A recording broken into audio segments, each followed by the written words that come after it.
जय हिंद सभी फौजी भाइयों को। तो आज फिर लेकर आए हैं टॉप 300 क्वेश्चन वाली सीरीज़ का नेक्स्ट वीडियो। तो इसमें टॉप 10 क्वेश्चन करवाएंगे साइंस के। तो चलते हैं। पहले तो आपको मैं थोड़ी सी सूचना दे दूँ, जो अपना यूट्यूब चैनल है लक्ष्य कोचिंग क्लासेस, यूट्यूब चैनल को लाइक और सब्सक्राइब करें और इस वीडियो को अपने दोस्तों को शेयर करें। तो चलते हैं क्वेश्चन नंबर 1 पे। आज क्लास नंबर 6 है, सीट देखना। तो देखो, एक मोटिवेशन लाइन बोलता हूँ मैं आपको कि जिस मेहनत से तू आज भाग रहा है, जिस मेहनत से तू आज भाग रहा है, वही कल तुझे सफलता दिलाएगी। झोंक दे खुद को इस आग में, यही आग तुझे कल फौजी बनाएगी, यही आग तुझे कल फौजी बनाएगी। अगर आपको भी फौजी बनना है तो कैसे भी करके आपको तैयारी ढंग से करनी होगी। तो आपको जो प्लेलिस्ट मिल रही है ना देखने के लिए, इस प्लेलिस्ट को शानदार तरीके से तैयार करें और एक एक क्वेश्चन को अच्छे तरीके से तैयार करें। तो चलते हैं क्वेश्चन नंबर फर्स्ट पे।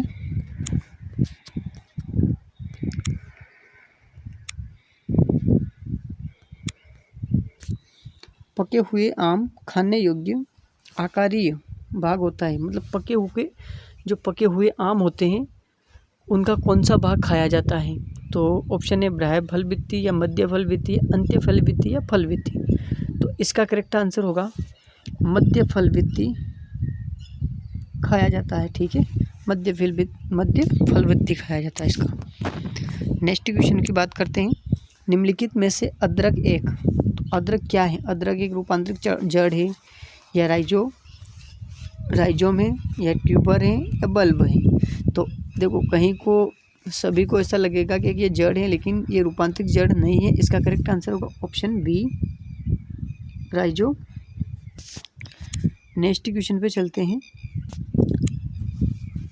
प्याज परिवर्तन रूप है। प्याज का कौन सा परिवर्तन रूप है? तो प्याज तने का है या जड़ का है या पत्तियों का है या फल का है? तो इसका करेक्ट आंसर होगा ऑप्शन ए, तने। तो प्याज कौन सा हो जाएगा? तने का परिवर्तन रूप है। तो नेक्स्ट क्वेश्चन क्या है? जड़ें विकसित होती हैं। अब देखो, जड़ें किससे विकसित होती है? 4 ऑप्शन दे रखे हैं, इनके बारे में बताना। प्राणकुर से, ऑप्शन बी मूलांकर से, या ऑप्शन सी तने से, या ऑप्शन डी पत्ते से। देखो, इसमें 2 आंसर तो पहले से ही खत्म हो जाएंगे, ऑप्शन सी और डी। अब इन दोनों के बारे में बताना है। ठीक है, अब जड़ें तो मूलांकर से विकसित होती हैं। ठीक है, जड़ें तो मूलांकर से विकसित होती हैं। अब इससे क्या होता होगा? प्रांकुर से, इससे तने विकसित होते हैं। तने किससे विकसित होते हैं? तो तने प्रांकुर से तने विकसित होते हैं और जड़ें विकसित होती हैं तो मूलांकर से। तो इसका करेक्ट आंसर होगा ऑप्शन बी, मूलांकर। नेक्स्ट क्वेश्चन पे चलते हैं आज का। प्रकाश संश्लेषण की क्रिया किस रंग में बिल्कुल नहीं होती है? ऑप्शन ए लाल रंग में,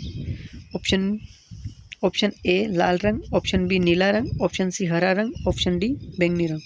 तो इसका करेक्ट आंसर होगा प्रकाश संश्लेषण की क्रिया किस रंग में बिल्कुल नहीं होती है। देखो, सब सर्वाधिक तो किस में होती है? लाल रंग में सर्वाधिक होती है। तो सर्वाधिक किस में होती है? लाल रंग में। सर्वाधिक तो लाल रंग में होती है। ठीक है, बैंगनी रंग में न्यूनतम होती है।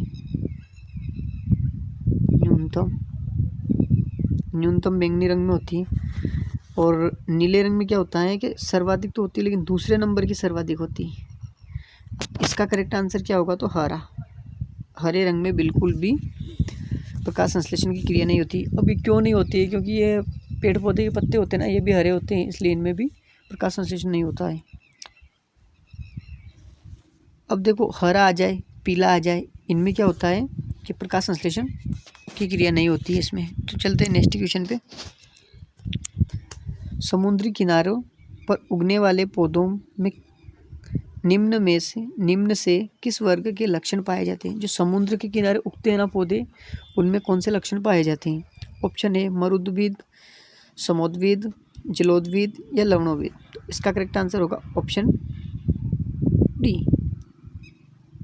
ये इसका करेक्ट आंसर होगा, लवणोद्भिद। क्योंकि समुद्र का पानी खारा होता है ना, इसलिए इसमें भी खारापन हो जाता है इस पौधे में। एंडेमिक पादप हैं? ऑप्शन है विश्वव्यापी, ऊंचाई पर पाए जाते हैं, क्षेत्र विशेष में ही पाए जाते हैं, या उत्तरी ध्रुव पर पाए जाते हैं। तो इसका करेक्ट आंसर होगा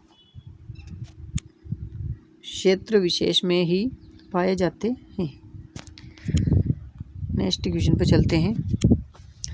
कीटा या कीटाहारी पादप उसी भूमि में उगते हैं जहाँ कमी होती है। अब किस चीज़ की कमी होती है तो वहाँ पर कीटाहारी पादप उगते हैं। तो मैग्नीशियम की, कैल्शियम की, पोटेशियम की या नाइट्रोजन की।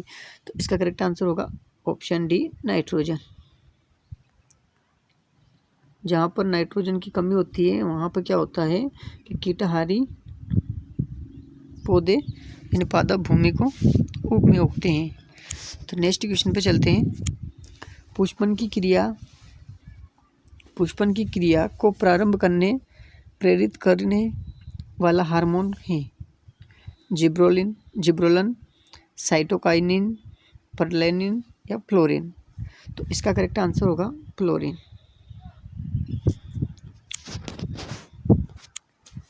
प्रकाश संश्लेषण में अप्रकाशीय अभिक्रिया संपन्न होती है। देखो प्रश्न नंबर 10 का प्रश्न क्या बोल रहा है कि प्रकाश संश्लेषण में अप्रकाशिक अभिक्रिया संपन्न होती है। तो इसका करेक्ट आंसर बताना। प्रकाश संश्लेषण में जो अप्रकाशीय अभिक्रियाएं संपन्न होती हैं, जैसे कि प्रकाश संश्लेषण है, तो प्रकाश संश्लेषण में क्या होता है कि जो भी अप्रकाशीय अभिक्रिया संपन्न होती है, जैसे अप्रकाशीय अभिक्रिया संपन्न होती है तो उसे क्या कहते हैं? तो ऑप्शन ए स्ट्रोमा, ग्रेना या माइटोकॉन्ड्रिया, उपयुक्त तो सभी। तो इसका करेक्ट आंसर होगा ऑप्शन ए। ठीक है। और एक और का माइटोकॉन्ड्रिया, इसे कोशिका का पावर हाउस कहा जाता है। ठीक है, इसे कोशिका का पावर हाउस कहा जाता है, यानी कोशिका का बिजली घर भी कहा जाता है इंग्लिश में। ठीक है। तो आज की क्लास कैसी लगी आपको कमेंट करके ज़रूर बताना है, और क्लास को अपने दोस्तों को शेयर करना है, और अपने यूट्यूब चैनल को लाइक और सब्सक्राइब भी करना है। तो जय हिंद, वंदे मातरम।